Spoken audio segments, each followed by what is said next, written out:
Good evening, everyone. Sorry to have you with. Sorry about that interruption. My wife usually gets mail from the president every week, but now apparently he's calling. So anyway, that's what little interruption there. My hearing aids are also in there. In there.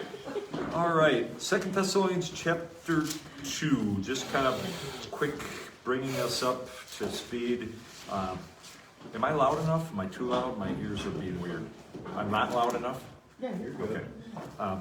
You're never loud enough when I don't have my hearing aids in. 2 Thessalonians chapter 2. So big picture, we're talking about the tribulation and rapture, kind of when the rapture occurs in comparison to the tribulation.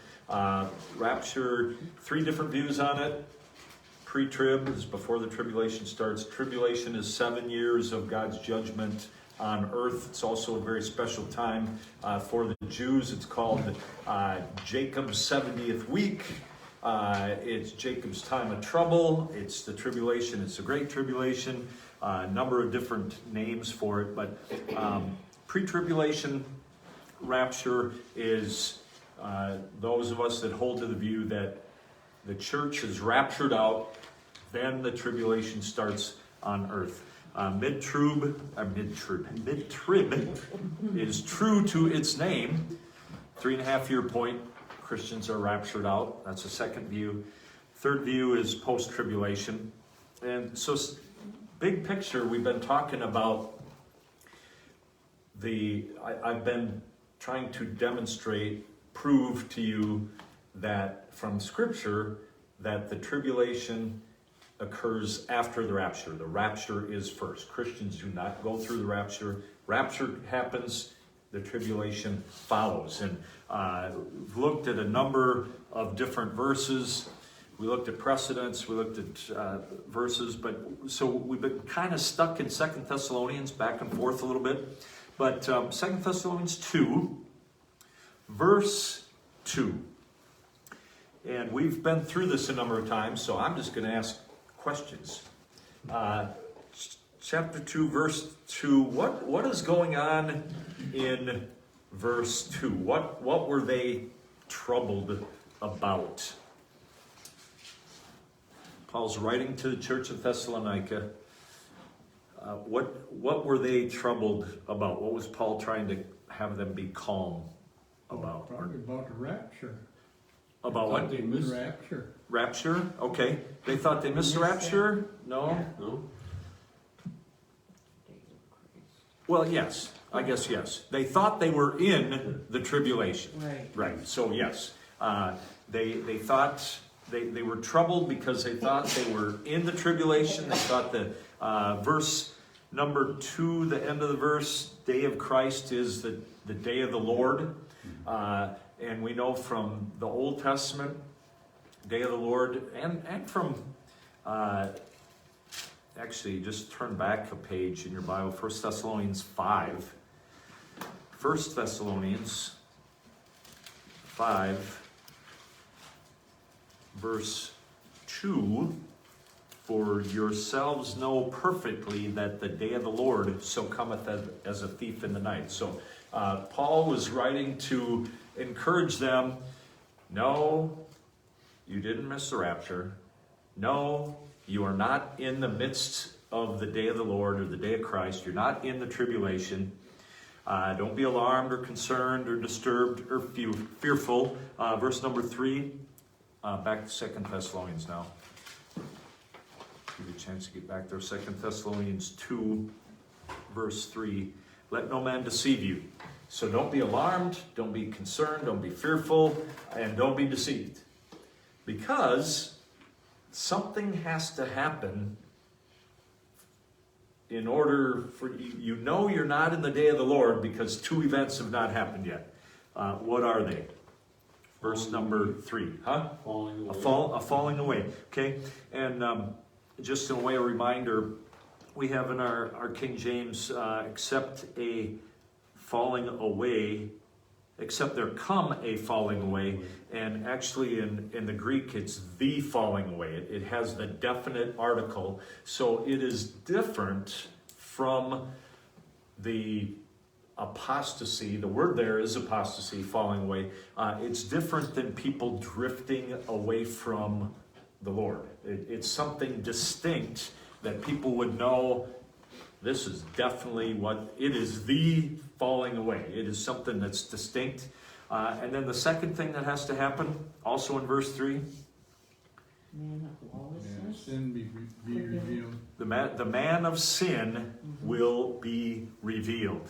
So people in the tribulation, if they were in the tribulation, they would have known these two events would have taken place. The falling away would have occurred, this great apostasy, and the man of sin would have been revealed. And so Paul's telling them, he's not necessarily giving chronology here, but he's saying, these two big things haven't happened yet. These two big things are part of the day of the Lord. They're part of the tribulation, and you didn't miss anything because these two things have not happened yet. And then I give you a chart. And I want you to just look for a moment at that. Actually, we're going to be spending some time on that. In II Thessalonians chapter 2, verse 4, we see that this man of sin, some translations have man of lawlessness, son of perdition, mentioned before, the only other person called son of perdition in the Bible was Judas. But here's some characteristics of him. Verse number 4, who, this man of sin, and I'm calling him the antichrist, who opposeth and exalteth himself above all that is called God or that is worshipped, so that he as God sitteth in the temple of God, showing himself that he is God. So he is very much, you can't read that without getting the impression, he wants to be God, he wants to take God's place, and he is speaking against God. And so the chart that I have there, you'll notice the heading of it is little horn / antichrist, and on the left I have these characteristics of different things that we've seen in Daniel 7 and Daniel 9, and that II Thessalonians now, you'll see proud, he's proud and arrogant against God, and we have that in verse 4. He exalteth himself against God. Verse number 8. So again, 2 Thessalonians 2, verse 8. And then shall that wicked be revealed, whom the Lord shall consume with the spirit of his mouth, and shall destroy with the brightness of his coming.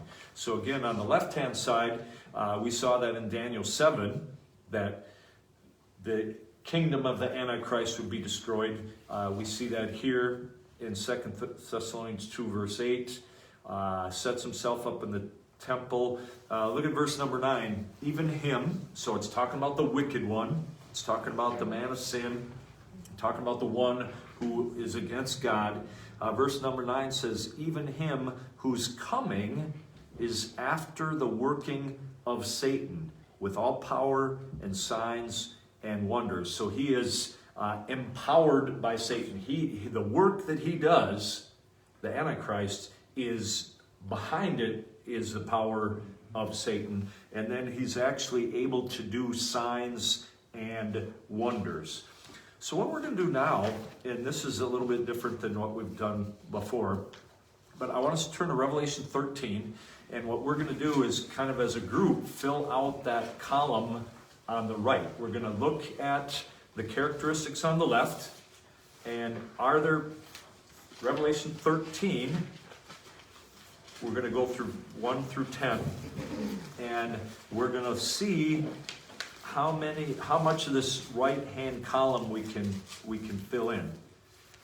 So basically what we're going to do, I'm going to start with you, Ron. We'll read verse 1, and then we'll kind of digest what it's saying, and we'll see if it can be plugged into our chart. And what I'd like you to do is, if it plugs in, well, we'll do the first one, and then I'll tell you. So Ron's going to read Revelation 13, verse 1. And I stood upon the sand of the sea, and saw a beast rise up out of the sea, having 7 heads and 10 horns, and upon his horns 10 crowns, and upon his heads The name of blasphemy. Okay, name of blasphemy. So, on first one's pretty obvious. The first characteristic in the left column is affiliated with beast with 10 horns. We saw that in Daniel 7, verses 7 and 24, and then that's also true in verse 1, right? Right. So what I would recommend you do is just put a 13:1, because as we go on, we're going to, like chapter 17, other chapters have it. So if you just put the verse, it'll be confusing. You want to put the 13:1. Okay, so there's the reference to the 10 horns we have there. All right. Where are you putting it, Kev? Are you putting it under Revelation or over by the horns or?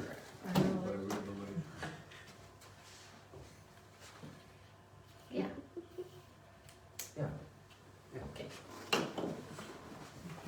You did good. You did fine. Yeah. Okay, Deanna, you want to read 13:2?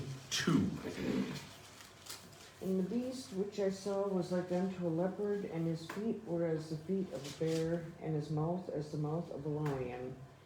And the dragon gave him his power and his seat and great authority. Okay, so I didn't look real close at the description of the beast. I don't think we necessarily need to. One of the, I guess Daniel 9 talked about one looked like a leopard and one looked like a bear and one, and that's, I don't think that's overly important. I mean, this beast looked like all four combined, but there's one other thing that's important in that verse that kind of fits our chart. With the mouth, Pardon me? with the mouth. Well, if they had a mouth on the next one, but he didn't speak anything. Right, no speaking here. I think maybe just the power. Yep. The dragon, Satan, gave him his power. Okay, so that matches what we just saw in II Thessalonians 2, verse 9. So I have that way down towards the bottom, empowered by Satan. This beast, and he's called a beast, he is empowered by Satan. His power comes from the devil. Okay, Dave, you want to read verse 3 for us? And I saw one of his heads as it were wounded to death, and his deadly wound was healed, and all the worlds wondered after the beast. Okay. Does that fit the chart anywhere? Any of the characteristics on the left? Signs and wonders. Signs and performed. wonders. Signs and wonders, okay, yep. The significance of this is one of the heads were wounded to death. Okay, I mean there was something happened here where people thought this thing was killed.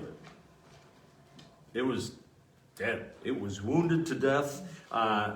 Deadly wound was healed. So the idea is there was like a miracle that took place where kind of almost a imitation, counterfeit resurrection kind of thing. And so definitely signs and wonders, and all the world wondered. I mean, it was so spectacular, so amazing that the world wondered. And you think of when this was written, 95 AD, and you look at the technology we have now. I mean, you literally can see stuff happening at the other side of the world, basically the few seconds that it takes to get there or whatever.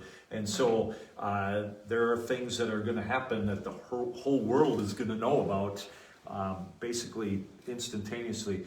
All right, Karen, you want to read verse 4? And they worshipped the dragon which gave power unto the beast, and they worshipped the beast, saying, Who is like unto the beast? Who is able to make war with him?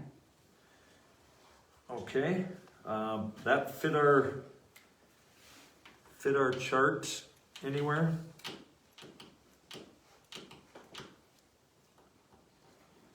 they worship two things here. They worship the dragon, so they worship Satan, but they worship Satan as they worshipped the beast is the idea. I don't know that Satan is necessarily seen here. They are seeing the beast. They saw the beast have this deadly wound come back to life, and so they're worshiping the one who brought this one back to life, and the beast itself. But where that plug in anywhere? Powered by Satan. Empowered by Satan. Power into the beast. That, or what about if he's putting himself in the temple as a god? That's what I have. Yeah, he's desiring to be. He is being worshipped as God. So I have sets himself in the temple. And again, these are kind of proximities and certainly opinions. Sharon, you're on verse number 5. The beast was given a mouth to utter proud words and blasphemies, and to exercise his authority for 42 months. 42 months. Okay, so we have a couple there. Mouth that speaks great things. Mouth that speaks great things, definitely. 13:5, and great things is proud, high things. So I have proud and arrogant against God, I guess, because some of the places, like in Daniel, it just said great things, and then there are other times where it specifically says proud and arrogant. So I also have that in that spot. One more for sure. Power again. Power was given him. Yep.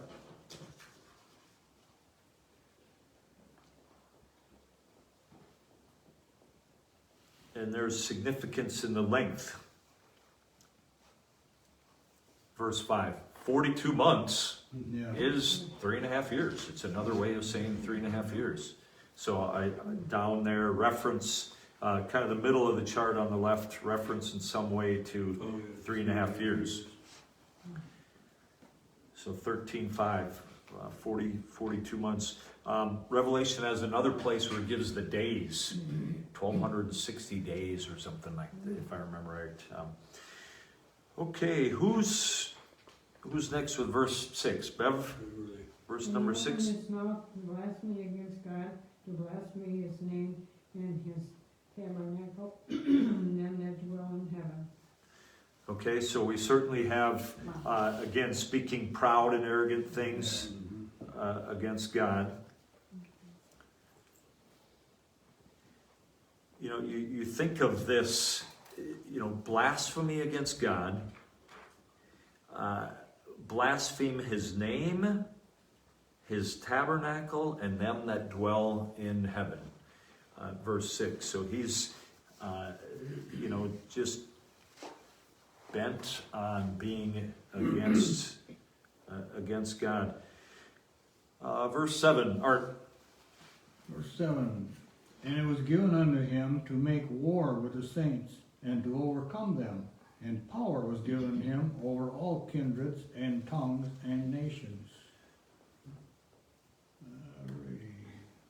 Persecute God's people. Yep, persecute God's people. So 1, 2, 3, 4, fifth one down. 1, 2, 3, 4, 5. Persecute God's people, and overcome them. Okay, Don, verse number 8. And all that dwell upon the earth shall worship him, whose names are not written in the book of life, of the Lamb slain from the foundation of the world. Okay, Sets himself up in temple as God's desiring Yep. worship. desiring the worship that belongs to God. But think of that. All that dwell upon the earth shall worship him. Okay, and Louise, verses 9 and 10. If any man have an ear, let him hear. He that leadeth into captivity shall go into captivity. He that killeth with the sword must be killed with the sword. Here is the patience and the faith of the saints. All right, thank you. Verse 10's a little tricky. The idea, I think, and I should look at it a little bit more, but some commentators pointed out that this beast makes war against the saints and overcomes them.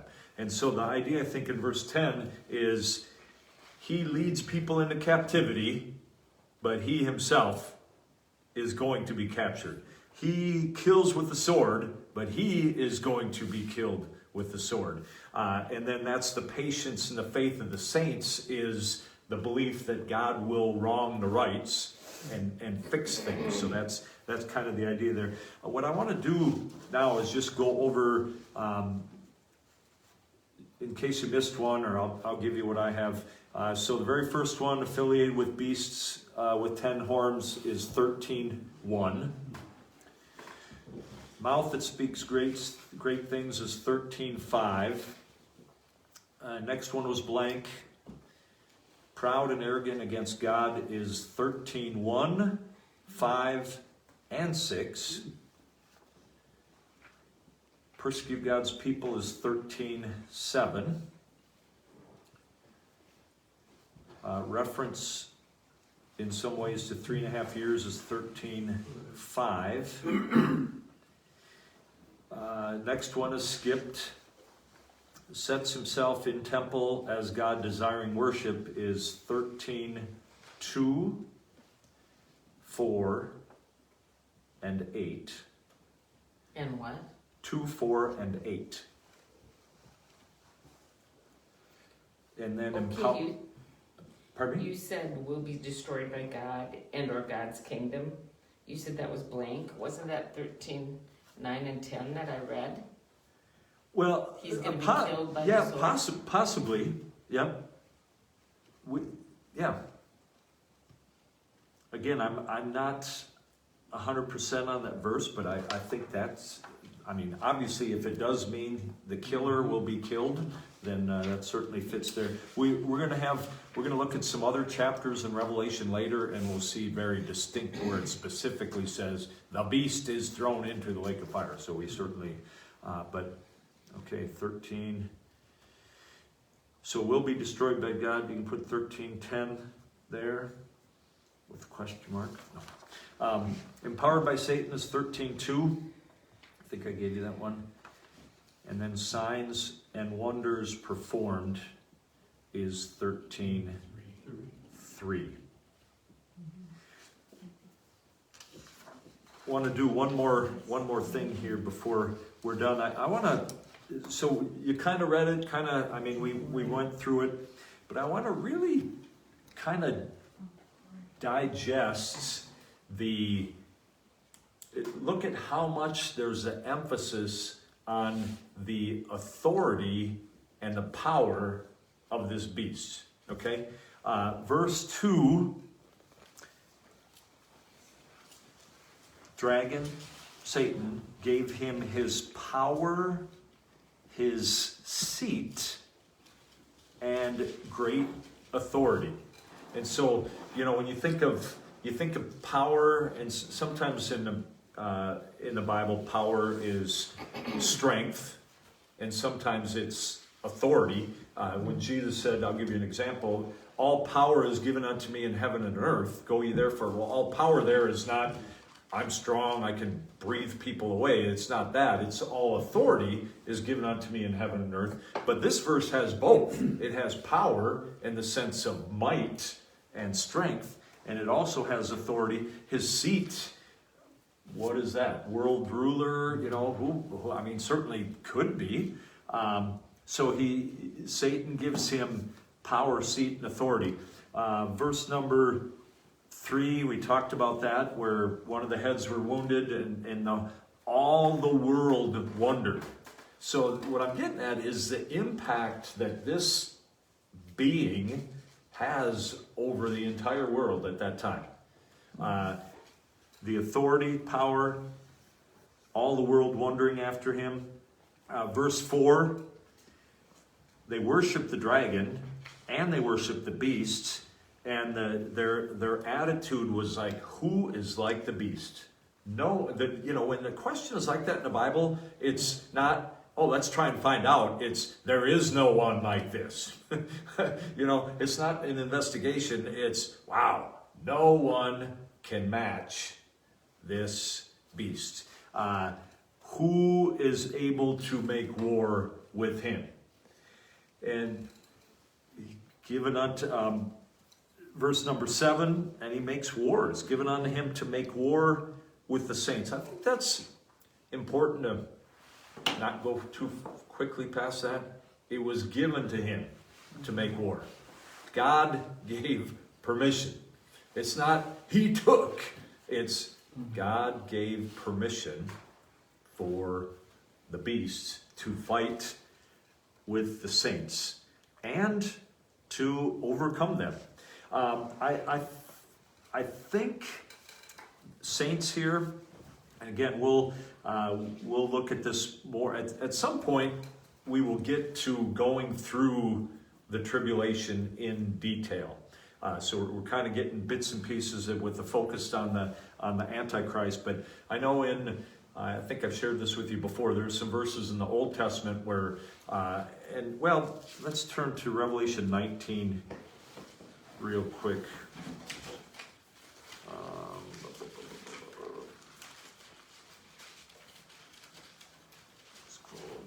Maybe I shouldn't have done that. I thought I knew where something was, but no, it's not in this passage. Okay, my apologies. There is a verse or a couple verses where basically the Jerusalem is ascended upon, and I mean there is like a large mass scale war against, and it seems like Satan wins and God comes in, but there is, given unto him to make war with the saints. I think is primarily speaking about the Jews, and we'll see sometime in Matthew 24. My question is that with the Trinity of God the Father, Son, and Holy Spirit, and God giving power to basically the Trinity of evil here. Yep. Because you have the dragon, the beast of the sea, and the beast of the earth. Well, which beast? So, beast of the sea and the beast of the earth. And the dragon.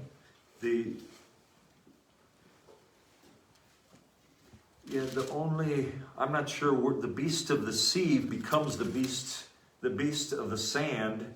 The beast rises up out of the sea. Yeah. So it's only one beast. The third part, though, there is a false prophet. So there is a threesome. Yeah. It's just we haven't gotten to that, the third one yet. Okay. We can look at Revelation 20, verse 10. We have the threesome there. The devil that deceived them was cast into the lake of fire and brimstone, where the beast and false prophet are. So all three are mentioned in Revelation 20, verse 10. And we'll get to the false prophet in a little bit or another time. But sorry. Okay, no problem at all. Sometimes I get confused. Verse number 8, all that dwell upon the earth shall worship him, and then verse 10 speaks of his defeat. So, but the authority and the power and just the world. I mean, we're not talking about a president of a country. We're talking about a world.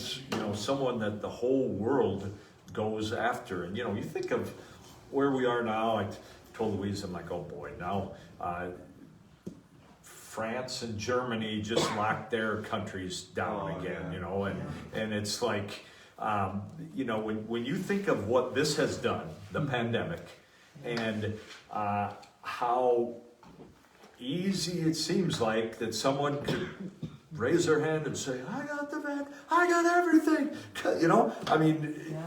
with the way, I mean, it's not far-fetched to see how a world ruler could instantly, you know, attract attention and power and authority and be the savior and be worshipped and all those kind of things. I mean, we have gotten a kind of a preview of that where in my lifetime I've not seen a situation that caused so much chaos where one person could step in and say they could fix it all. I've not seen anything quite like what we're in right now. So it's interesting, kind of Look at our governor. see the He's what. gonna, look at our governor. He's going to lock us down again because of those 5,000 people Yeah. that supposedly Cases. Yeah. You, He needs an we all know the excuse. more the cases go up, the lower the death gate rate gets, right? So now And the it keeps- recovery rate also goes down. But the CDC was on the news tonight saying that they admitted that 94% of the COVID deaths reported were due to other conditions. things. Yeah, Sure. yeah. It's And I'm just like, in the meantime, you're scaring the world population. yeah. It's incredible. Right here. It's really amazing. So, Yeah, Yeah. yeah, we haven't had the flu this year. Isn't it we haven't amazing? had anything. I know. No Yeah, heart that was attack. Only one cause of No heart death. attacks, no nothing. All right. Any other Wonderful. I don't questions, have to worry about dying. comments? So I would encourage you to hang on to this chart. We will be adding to it from other. Revelation has several chapters that talk about the beast, so we will get back to him. I think next week we're probably gonna. I kind of want to tie in. I want to get back to the lie in II Thessalonians 2. Kind of finish up that, and also we haven't touched on II Thessalonians 2 verse